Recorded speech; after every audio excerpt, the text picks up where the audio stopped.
बेटा दीपक, तुम्हारी माँ बिल्कुल सही कह रही है और यही मेरा भी अंतिम फैसला है। तुम्हें गांव की ही लड़की से शादी करनी पड़ेगी। अगर तुमने मेरी बात नहीं मानी तो सोच लेना, मैं अपने धन जायदाद से तुम्हें एक फूटी कौड़ी भी नहीं दूंगा। दीपक ये बात सुनकर थोड़ा सहम सा जाता है, क्योंकि वो अपने पिता को बहुत अच्छे से जानता था कि जो उन्होंने एक बार कह दिया वो कभी भी उससे मुकरते नहीं है। इसलिए दीपक अपने माता पिता की बात मानने के लिए मजबूर हो जाता है। ठीक है पिताजी, लेकिन लड़की मैं अपने मन से चुनूंगा। ऐसा कहकर वो वहाँ से गाँव में चला जाता है और वो चलते चलते अपने आप से कहता है, अरे यार मैं कहाँ फंस गया, मैं इस परेशानी से कैसे निकलूं? मुझे तो कुछ भी समझ में नहीं आ रहा यार। एक काम करता हूँ, इस बारे में मैं नताशा से बात करता हूँ। दरअसल दीपक की शहर में पहले से ही एक गर्लफ्रेंड थी जिसका नाम नताशा होता है। वो उसे कॉल करके सारी बातें बताता है। हाँ सॉरी दीपक, देखो तुम्हें तो पता है कि मैं अपनी फिटनेस को लेकर कितनी कॉन्शियस हूँ, और वैसे भी मुझे मॉडलिंग में जाना है, तो मैं अभी शादी नहीं कर सकती। तो यार नताशा, मैं क्या करूं? मतलब तुम बताओ, मैं तो बन गया ना बलि का बकरा। यार दीपक, तुम इतने दुखी क्यों हो रहे हो? तुम्हें शादी ही करनी है ना, तो कर लो ना शादी। इसमें इतना परेशान होने वाली क्या बात है? अरे मैड नताशा! यार तुम सच में बहुत भोले हो। मैंने शादी करने की बात की है, अब वो शादी चाहे झूठी ही क्यों ना हो। देखो मेरी मानो तो तुम अपने लिए किराए की पत्नी ढूंढ लो, इससे तुम्हारा भी काम हो जाएगा और तुम यहाँ भी आ सकोगे। अरे वाह यार, क्या दिमाग पाया तुमने। ठीक है, मैं एक काम करता हूँ, मैं यही करता हूँ। लेकिन मुझे किराए की पत्नी ये मिलेगी कहाँ पर? हाँ खैर चलो, ठीक है, मैं अपने लिए किराए की पत्नी ढूंढने चलता हूँ। तुम एक काम करना, अपना ध्यान रखना, ठीक है? ऐसा कहकर दीपक कॉल काट देता है और वो वहाँ से आगे चलने लगता है। वो चलते चलते दूसरे गांव पहुँच जाता है, जहाँ उसे मंदिर के पास एक भिखारिन मिलती है। बाबू साहब, कुछ पैसे दे दीजिए, मैंने कुछ दिनों से कुछ नहीं खाया है। राधिका को देखते ही उसके दिमाग में एक जबरदस्त आइडिया आ जाता है कि क्यों ना वो उसे ही अपनी किराए की पत्नी बना ले। तुम्हारा नाम क्या है वैसे? हमारा नाम राधिका है बाबूजी।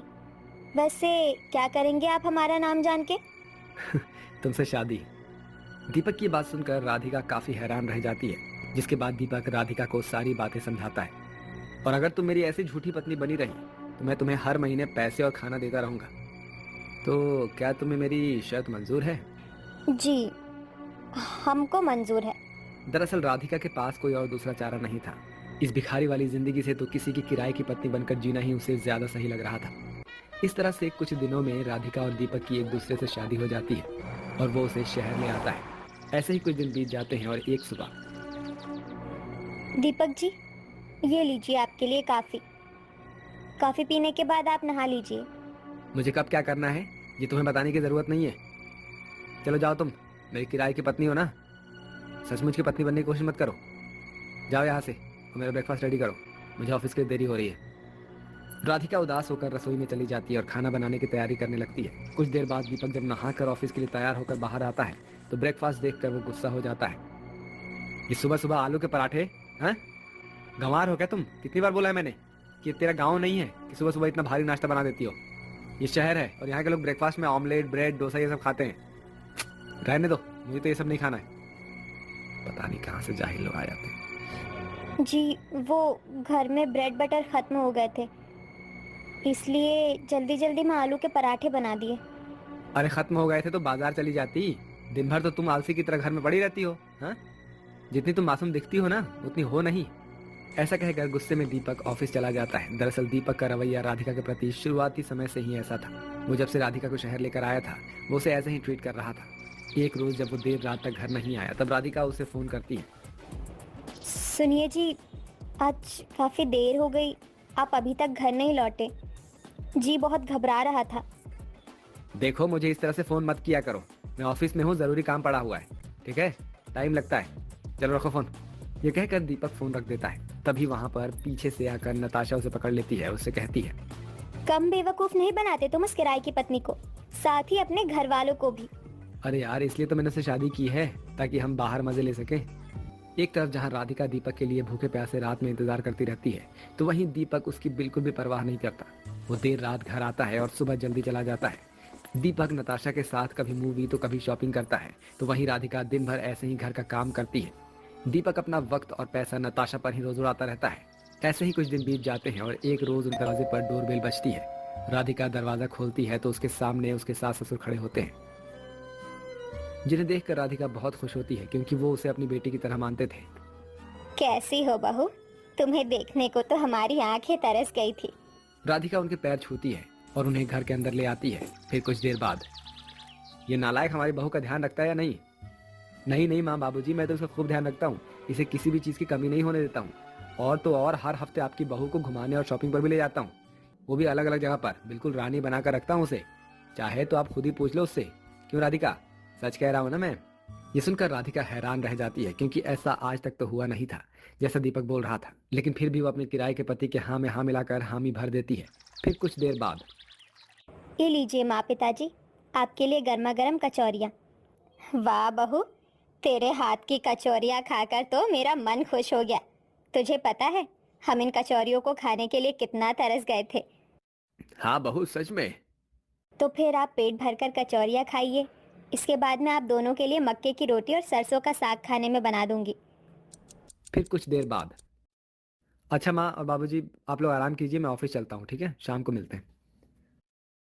जी ये लीजिए आपका tiffin. Thank you so much my lovely wife. अपने पति का ये बदला हुआ रूप देखकर राधिका हैरान रह जाती है। लेकिन उस रोज वो बहुत खुश भी थी क्योंकि आज से पहले दीपक ने कभी भी उससे प्यार से बात नहीं की थी। दीपक ऑफिस चला जाता है। अब वो समय से घर भी आ जाता है क्योंकि उसे लग रहा था कि उसके माता पिता कुछ दिन रहकर गांव वापस चले जाएंगे, इसलिए वो उनके सामने अच्छा पति होने का दिखावा कर रहा था। वो राधिका के लिए इसलिए उपहार भी लेकर आता है, तो कभी सभी को खाने पर बाहर लेकर जाता है। लेकिन कहते हैं ना कि इंसान अपनी फितरत से बाज नहीं आ सकता। यही हाल दीपक का भी था। शुरू के कुछ दिन तक तो वो राधिका के साथ अच्छे से रह रहा था, लेकिन धीरे धीरे वो उसके साथ पहले की तरह से पेश आने लगा। एक रोज सभी एक साथ बैठकर खाना खा रहे थे कि तभी, राधिका, ये तुमने कैसी सब्जी बनाई है? नमक तो बिल्कुल भी नहीं है इसके अंदर। न जाने ध्यान कहाँ रहता है तुम्हारा। अरे बेटा, आज सब्जी मैंने बनाई थी। उसकी तबीयत ठीक नहीं थी, इसलिए मैंने सब्जी बना दी। क्या माँ, आप काम कर रही थी और ये महारानी आराम कर रही थी? अरे नहीं बेटा, ये बेचारी तो हमारी बहुत सेवा करती है। वो तो आज इसकी तबीयत ठीक नहीं थी इसलिए। जी, वो कल रात बुखार आ गया था, इसलिए सुबह आँख ही नहीं खुली। रहने दो, मैं अच्छे से जानता हूँ तुम्हारी नौटंकी। उस रोज दीपक का ये रूप देखकर उसके माता पिता भी हैरान रह जाते हैं। लेकिन अगले ही कुछ दिनों वो ऐसे ही राधिका से पेश आता है जिसे देखकर उसके माता पिता हैरान थे। एक सुबह जब राधिका उसके लिए कॉफी लेकर जाती है तो सारी कॉफी दीपक राधिका के ऊपर फेंक देता है और बोलता है, थू, ये कैसी कॉफी बनाकर दी तुमने? हैं? इतनी ठंडी। तभी वहां पर दीपक के पिता भैरव जी वहां आ जाते हैं। बस बहुत हुआ राधिका बहू, तुम अपना सामान पैक कर लो। कल सुबह तुम हमारे साथ गांव चल रही हो। जब तक इसे तुम्हारी कदर नहीं हो जाती, इसे अकेले ही रहने दो यहाँ पर। ये मासूम है, इसका मतलब ये नहीं है कि तू इसकी मासूमियत का नाजायज फायदा उठाएगा। राधिका अपने सास ससुर के साथ गांव चली जाती है। अब दीपक को रोज ऑफिस के लिए देर हो जाता है क्योंकि ना तो उसे खाना बना बनाया मिलता था और ना ही कपड़े प्रेस किए हुए, जिस कारण से उसे हर काम खुद ही करना पड़ रहा था और उसे ऑफिस के लिए देर हो जाती है। अक्सर बॉस से डांट भी सुननी पड़ती है। वो नताशा को अपने घर पर रहने के लिए बुला लेता है, लेकिन नताशा तो उल्टा अपना काम भी उस पर थोप देती है। डार्लिंग, मेरे लिए एक कप कॉफी बना देना, और हाँ, ब्रेकफास्ट में मेरे लिए तुम ऑमलेट बनाना। इन बातों को लेकर उनमें लड़ाई होने लगती है और यहाँ तक कि एक रोज नताशा ने दीपक पर हाथ भी उठा दिया। अब दीपक को अपनी गलती का एहसास हो जाता है। वो उसे धक्के मारकर नताशा को अपने घर से निकाल देता है और साथ ही उससे अपने सभी रिश्ते तोड़ लेता है। और वो अगले दिन की पहली ट्रेन पकड़कर अपनी पत्नी को लेने के लिए गांव चला जाता है और उससे अपने किए की माफी मांगता है। राधिका उसे माफ भी कर देती है और वो अब अपनी पत्नी और परिवार के साथ खुशी खुशी रहने लगता है। लता के 5 बेटे थे। वो अपने 5 बेटों के लिए सर्वगुण संपन्न या कहें कि 36 गुणों वाली बहुएं ढूंढ रही थी और इसलिए उसने आज तक अपने बेटों की शादी नहीं की थी। इस बात पर उसका पति श्याम उससे कहता है, अरे भाग्यवान, अब तुम अपने बेटों की शादी कब कराओगी? उनकी शादी करने की उम्र निकल जाएगी तब, या फिर उन्हें कुंवारा ही मारने का सोच रही हो? अरे ये आप कैसी बातें कर रहे हैं? आखिर मैंने ऐसा क्या कर दिया? मैं तो बस अपने बच्चों के लिए अच्छी लड़कियां ही तो देख रही हूँ। अब इसमें नहीं मिल रही तो मैं क्या करूँ? लता, जैसी तुम बहुएं ढूंढ रही हो, वो बहुएं सतयुग के समय नहीं मिलती है। अरे 36 गुणों वाली आज के दौर में, ये कलयुग का दौर है, कहाँ से मिलेगी? अरे लड़कियां, औरतें सिर्फ और सिर्फ मॉडर्निटी की ओर भाग रही हैं। इस कलयुग के समय में तुम्हें इतनी संस्कारी बहुएं मिलना तो बहुत मुश्किल है। देखिए, मुश्किल है लेकिन नामुमकिन तो नहीं है। वैसे भी मैं कल पंडित जी के घर जाऊंगी। उन्होंने मुझे कल ही बताया था कि उनके नजरों में एक परिवार है जो मेरे 5 बेटों के लायक है। अगर ऐसी बात है तो तुम जरूर जाओ। भगवान करे इस बार तुम्हारे मन मुताबिक लड़कियां मिल जाए। हाँ हाँ ठीक है। इस तरह से लता अपने पति की बातों पर मुंह फुलाकर वहां से चली जाती है और अगले दिन वो अपने बेटों के रिश्तों की बात करने के लिए पंडित जी के घर जाती है। आइए आइए लता जी, कैसे आना हुआ आपका? अरे पंडित जी, मैंने वो जो अपने बेटों की शादी की बात बताई थी, मैं उसी के सिलसिले में यहाँ आई हूँ। अच्छा अच्छा, हाँ मुझे याद आया, आपके बेटों के लिए एक अच्छे परिवार मेरी नजर में है। जरा पहले उनसे 5 लड़कियों की बात कर ली जाए। ये देखिए, उनकी तस्वीरें देखिए। ये 5 लड़कियाँ बहनें हैं? जी हाँ, बड़ी बेटी नीलम, फिर आरती, फिर नैना, फिर राधा और सबसे छोटी राधिका। ये 5 बहनें हैं, लेकिन बस एक समस्या है। कैसी समस्या पंडित जी? जरा मुझे साफ साफ बताइए। समस्या ये है कि ये 5 ही बहनें गरीब हैं और उनके माता पिता दहेज में आपको ज्यादा कुछ नहीं दे पाएंगे। अरे पंडित जी, हमें दहेज चाहिए भी नहीं। मुझे तो अपने 5 बेटों के लिए अच्छी और सुशील लड़कियां ही चाहिए, बस, और ज्यादा कुछ नहीं। जी फिर ठीक है, मैं लड़की वालों के घर पर जाकर रिश्ते की बात आगे बढ़ाता हूँ। आप बेफिक्र रहिए। अब आप ये समझ लीजिए कि अब आपके 5 बेटों की शादी समझ लो हो गई। जी पंडित जी, आपका बहुत बहुत शुक्रिया। ऐसा कहकर लता वहां से चली जाती है। उसके बाद पंडित लता के 5 बेटों का रिश्ता लेकर उन 5 लड़कियों के घर जाते हैं और शादी के प्रस्ताव रखते हैं। लड़की वालों को यह रिश्ता मंजूर होता है और कुछ हफ्तों में लता के 5 बेटों की शादी हो जाती है। और जब वो अपने घर वापस आते हैं तो उनके घर में भीषण आग लग चुकी होती है। हे मारा राम जी, ये हमारे घर में आग कैसे लग गई? अभी तो हम कुछ घंटे पहले ही बारात लेकर गए थे, तब तक तो सब ठीक था। ये अचानक से ये दृश्य हमें कैसे देखने को मिल रहा है? ये सब कैसे हुआ? अरे लता बहन, पता नहीं कैसे तुम्हारे घर में गैस ब्लास्ट हो गया और पूरा घर आग की लपटों में घिर गया। मुझे तो ऐसा लग रहा है कि तुम्हारी बहुएं ही अपशगुनी है, अपशगुनी। देख मैत्रा, तू हमारी पड़ोसन है, इसलिए मैं तेरा लिहाज कर रही हूँ। अगर तूने मेरी बहुओं के खिलाफ एक शब्द भी और अपने जुबान से निकाला तो मैं तेरी जुबान खींच लूंगी। चली जा यहाँ से, नहीं तो मुझसे बुरा और कोई नहीं होगा। ठीक है, जा रही हूँ। यहाँ तो भलाई का जमाना ही नहीं रहा। ऐसा कहकर मैंत्रा वहां से चली जाती है। लता, आज मुझे तुम पर बहुत गर्व हो रहा है।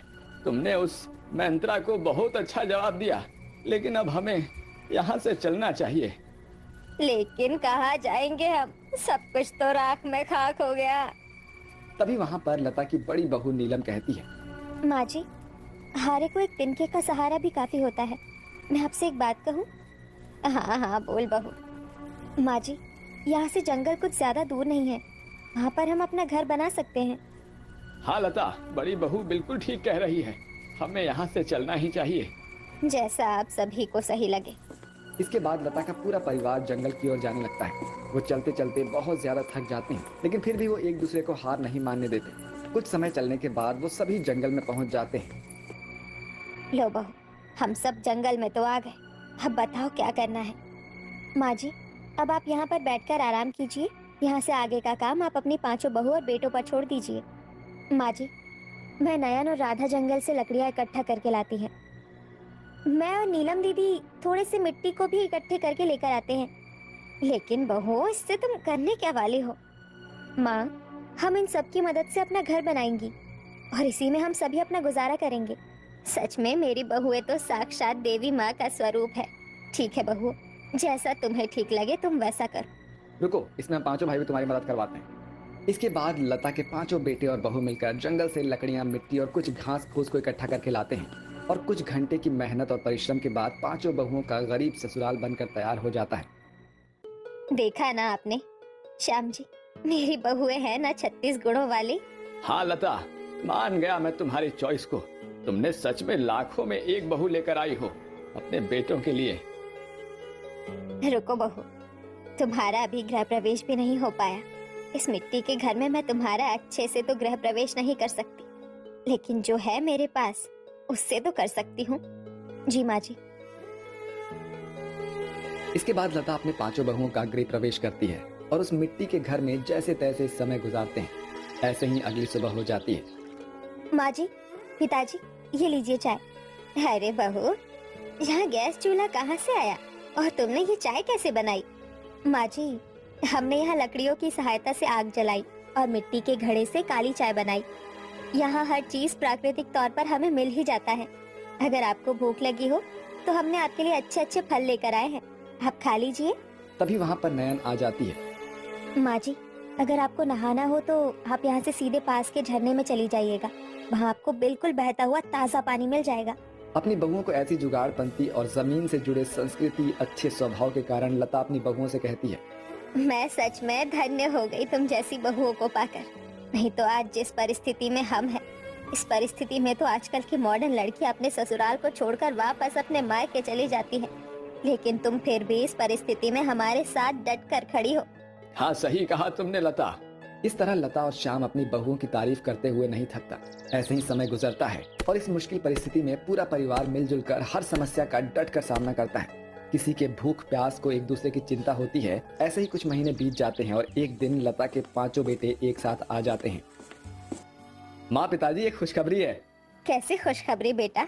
माँ, हमारा घर जो जल गया था ना, उसका हमने पहले ही बीमा करवाया था। हमें उसका बीमा कंपनी से क्लेम भी मिल गया है। फिर क्या कहा बीमा कंपनी वालों ने? पिताजी, माँ, बीमा कंपनी वालों ने अच्छे तरीके से छानबीन की और जब उन्हें पता चला कि ये बिना हमारी गलती के कारण से जला है तो उन्होंने पूरे घर की रकम वापस कर दी है। ये रहा चेक। यानी अब हम वापस से अपना नया घर बना सकते हैं? हाँ माँ, हाँ। बेटा, ये सब तेरी 5 बहू के कारण ही संभव हो पाया है। जितने भी दिन यहाँ बीते उसमें से एक भी दिन हमारे लिए बुरा नहीं गया और ये सब तेरी 5 बहुओं के कारण ही हो पाया है। चलो अब जल्दी से नया घर बनवाओ। जी माँ। इसके बाद लता के 5 बेटे मिलजुल कर अपना फिर से एक नया घर बनाते हैं और कुछ महीनों बाद उनका घर बनकर तैयार हो जाता है, जहाँ लता अपनी 5 बहुओं का फिर से गृह प्रवेश कराती है। आओ बहू, तुम्हारा स्वागत है इस घर में। मैं पहले तुम्हारा गृह प्रवेश सही प्रकार से नहीं कर पाई थी, लेकिन आज मैं पूरे विधि विधान से तुम्हारा गृह प्रवेश कर रही हूँ। इसके बाद 5 बहुएं गृह प्रवेश करके घर के अंदर आ जाती हैं और कहती हैं, माँ जी, हम भी धन्य हैं आप जैसी सास को पाकर। हाँ माँ जी, आज के जमाने में आप जैसी सास कहीं नहीं है। हाँ, जब समाज हमें अपशगुनी कह रहा था तब आपने